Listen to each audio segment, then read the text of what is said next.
মোৰ পুৰণা ঐনিতম এটা আছে, এইটোৱে কাম আৰু ওয়া সম্পদাল যে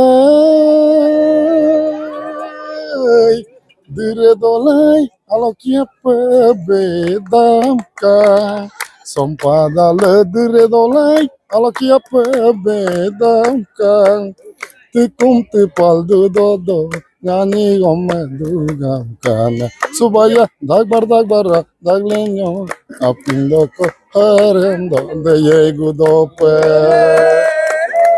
হয়নো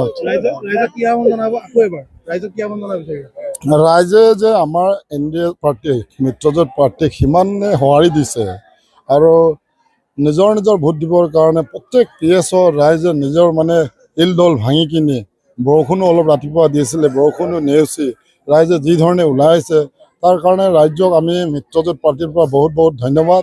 নিজৰ মানে ভোটটো যে আৱ্যস্ত কৰিব ওলাইছে আৰু যোগ্য প্ৰাৰ্থীবিলাক ৰাইজে বিবেচনা কৰিছে আৰু চৰকাৰৰ উন্নয়নটো আজি অসমত প্ৰথম পৰ্যায়ত ভোট আৰম্ভ হৈছে আৰু মই ৰাতিপুৱাৰ পৰা মোৰ জিলা পৰিষদ সমষ্টিত 5খন আছে।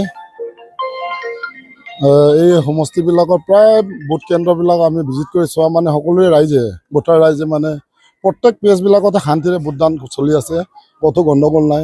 তাৰ কাৰণে ৰাইজক ধন্যবাদ জনাইছোঁ। লগতে মোৰ ইয়াত মানে 5খন জিপি 5টা আমাৰ কাউন্সিলৰ 5টা কাউন্সিলৰ বিজয়ী হোৱাটো নিশ্চিত হৈ গৈছে আৰু আমাৰ 50টা ৱাৰ্ড মেম্বাৰ 50টা ৱাৰ্ড মেম্বাৰতো প্ৰায় আমাৰ আনকণ্টেষ্টটো 7খনমান হ'লেই আৰু বাকী 50টা আমি বিজয়ী হ'ম এনডিএ পাৰ্টিৰ পৰা। লগত ক'ৰবাত 1-2টা মানে অলপ টনাজৰা হ'ব পাৰে আৰু মোৰ জিলা পৰিষদ সদস্য হিচাপে মোৰতো বিজয়টো নিশ্চিত হৈ গ'ল।